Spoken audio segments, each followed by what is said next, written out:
Hi friends, welcome to Vidya ஷோப்பன் blogs. எல்லோரும் எப்படி இருக்கீங்க? நல்லா இருக்கீங்களா? நாங்கள் சூப்பராக இருக்கோம்.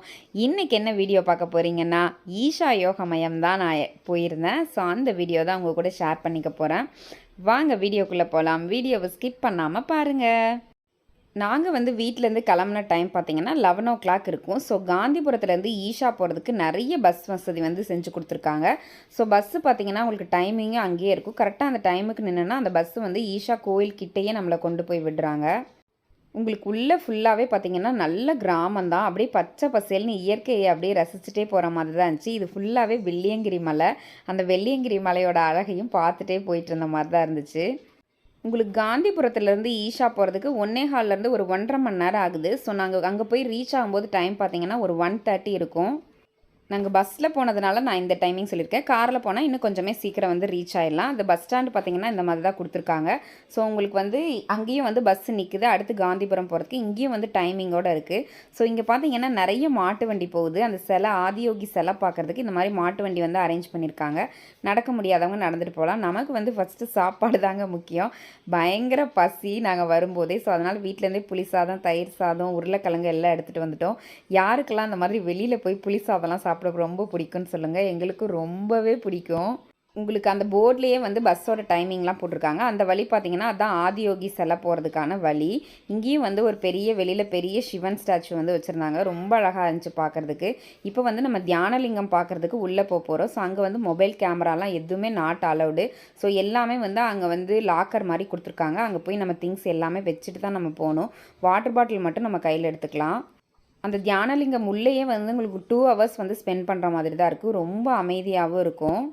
அங்கே அந்த தியானலிங்கம் உள்ளேயே பார்த்தீங்கன்னா சூரியகுண்டம், சந்திரகுண்டம் சொல்லிட்டு 2 குண்டம் இருக்குது. அதாவது அங்கே தீர்த்தத்தில் வந்து குளிக்கிற மாதிரி இருக்கும். ஜென்ஸ் தனியாக, லேடிஸ் தனியாக குளிக்கிற மாதிரி அரேஞ்ச் பண்ணியிருந்தாங்க. அது வந்து அந்த இடம் வந்து ரொம்பவே கொஞ்சம் பாசிட்டிவாக அந்த சிவனை சுற்றி வந்துட்டு அப்படியே குளிக்கிற மாதிரி இருந்துச்சு. ரொம்ப நல்லா இருந்துச்சு. அதெல்லாம் முடிச்சுட்டு நாங்கள் வெளியில் வந்துட்டு இப்போ ஆதியோகி சிலை போகிறதுக்காக நாங்கள் வந்து நடந்து போயிட்டுருக்கோம். உங்களுக்கு தெரியும்னு நினைக்கிறேன். ரொம்ப நாள் கனவு, ரொம்ப நாள் ஆசை இந்த இடத்த வந்து பார்க்கணுன்னு. அப்படியே ரொம்ப மனசுக்குள்ளே ரொம்ப ஹாப்பியாக இருந்துச்சு. இங்கே வந்து அந்த சிலைக்கிட்ட எப்போ விசேஷம்னு பார்த்தீங்கன்னா பௌர்ணமி, அமாவாசை அன்னைக்கு ரொம்ப விசேஷமாக இருக்கும். அதாவது அந்த கச்சேரிலாம் வச்சுருப்பாங்க அப்படிங்கிற மாதிரி சொல்லியிருந்தாங்க. நாங்கள் வந்திருந்த அன்னைக்கு பார்த்தீங்கன்னா கரெக்டாக அமாவாசை. ஸோ அன்னைக்கும் வந்து அங்கே வந்து இந்த டான்ஸு இதெல்லாம் இருக்கும், அப்போ கச்சேரிலாம் இருக்குது அப்படிங்கிற மாதிரி சொல்லியிருந்தாங்க. நாங்கள் கரெக்டாக இங்கே வந்து ரீச் ஆகும்போதே பார்த்தீங்கன்னா ஈவினிங் ஆகிடுச்சு.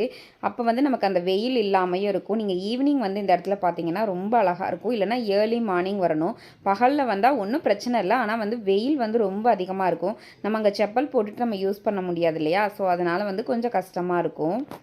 இப்போ வெயிலாக இருக்குது அப்படின்னா ஃபஸ்ட்டு தியானலிங்கம் பார்த்துட்டு அதுக்கப்புறமா இங்கே வந்தீங்கன்னா உங்களுக்கு வந்து கரெக்டாக இருக்கும்னு நினைக்கிறேன். நாங்கள் அப்படி தான் பிளான் பண்ணியிருந்தோம். ரொம்பவே சூப்பராக இருந்துச்சு. அந்த ஈவினிங் டைமில் நிறைய ஜனங்க, அவ்வளோ பேர் வந்து ஓம் நம சிவாய சொல்லி ரொம்ப இதுவாக வந்து அங்கே வேண்டிகிட்டு இருந்தாங்க. நாங்களும் வந்து அந்த இடத்தெல்லாம் சுற்றி பார்த்துட்டு அப்படியே ஃபோட்டோஸ்லாம் கொஞ்சம் எடுத்துக்கிட்டோம். அப்புறம் அங்கே வந்து கரெக்டாக வந்து அந்த கச்சேரி வந்து ஆரம்பிச்சிட்டாங்க. இங்கே வந்து ஃபுல்லாகவே ட்ரம்ஸு, இந்த டோல் சொல்லுவாங்க இல்லையா? ஸோ அந்த இது வந்து ஃபுல்லாக பசங்க வந்து ரொம்ப பவர்ஃபுல்லாக அடிச்சிட்டு இருந்தாங்க. நிஜமாக குட்டீஸ்லேருந்து பெரியவங்க வரைக்கும் ஆடாதவங்க கிடையாது. அந்த அளவுக்கு பவர்ஃபுல்லாக இருந்துச்சு. ஆட்டம் வராதவங்களுக்கு கூட ஆட வச்சுருவாங்க போல். அந்த அளவுக்கு ரொம்ப சூப்பராக இருந்துச்சு. இந்த மாதிரி கச்சேரிலாம் வந்து ஏதாவது விசேஷத்தன்னைக்கு வந்து பண்ணுவாங்க அப்படிங்கிற மாதிரி சொல்லியிருந்தாங்க. இது முடிச்சுட்டு பூஜை பண்ணிவிட்டு அதுக்கப்புறம் எல்லாருக்கும் பிரசாதம் கொடுப்பாங்கன்னாங்க. நீங்களும் கேளுங்க.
என்ன ஃப்ரெண்ட்ஸ் பார்த்தீங்களா? எவ்ளோ பவர்ஃபுல்லா இருந்துச்சுல்ல. ரொம்பவே ஹேப்பியா இருந்துச்சு. அதுவும் இவர பார்த்தது ரொம்ப ஹேப்பி.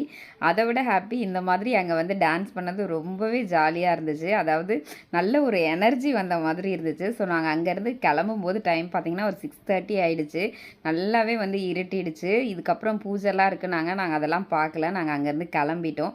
ஸோ நாங்க அங்கேருந்து திருப்பி ட்ராவல் பண்ணுறதுக்கே ஒரு 2 ஹவர்ஸ் ஆயிடுமா. ஸோ அதனால வந்து நாங்க டக்குன்னு வந்து கிளம்பிட்டோம். ஈஷாலேருந்து காந்திபுரம் வரதுக்கு நைட்டு 10 மணி வரைக்குமே வந்து பஸ் வசதி அங்கே இருக்குது. ஸோ 10 மணி வரைக்கும் நம்ம வந்து யூஸ் பண்ணிக்கலாம். ட்ராவலிங் தான் ஃப்ரெண்ட்ஸ் ரொம்பவே கொஞ்சம் டயர்டான மாதிரி இருந்துச்சு. மற்றபடி பார்த்ததெல்லாம் ரொம்ப சூப்பராக பார்த்துருந்தோம். பயங்கர பசி. வீட்டுக்கு வந்த உடனே நாங்கள் முதல்ல வந்து டிஃபன் தான், தோசை ஊற்றி சட்னி செஞ்சு ஃபஸ்ட்டு சாப்பிட்டுட்டு அதுக்கப்புறம் ஃபுல்லாகவே வந்து ரெஸ்ட்டு தான். நிறைய வந்து ஃபோட்டோஸ் எடுத்திருந்தோம். கண்டிப்பாக மறக்க முடியாத நாள்னு சொல்லலாம். ரொம்பவே ஹாப்பியாக என்ஜாய் பண்ணிட்டு வந்திருந்தோம். இந்த பிரம்மாண்டத்துக்காக போய் கண்டிப்பாக ஒரு தடவை வந்து பார்த்துட்டு வர வேண்டிய இடம் தான். கண்டிப்பாக வந்து கோவை பிளான் பண்ணிங்கன்னா போய் பார்த்துட்டு வாங்க. அவ்வளோதான் ஃப்ரெண்ட்ஸ். இந்த வீடியோவை நான் இதோட முடிச்சுக்கிறேன். இந்த வீடியோ பிடிச்சிருந்தா மறக்காமல் நம்ம சேனலை சப்ஸ்கிரைப் பண்ணுங்கள். ரொம்ப பிடிச்சிருந்தா லைக் பண்ணுங்கள், ஷேர் பண்ணுங்கள், கமெண்ட் பண்ணுங்கள். ஓகே, தேங்க்யூ, டாட்டா, பாய்.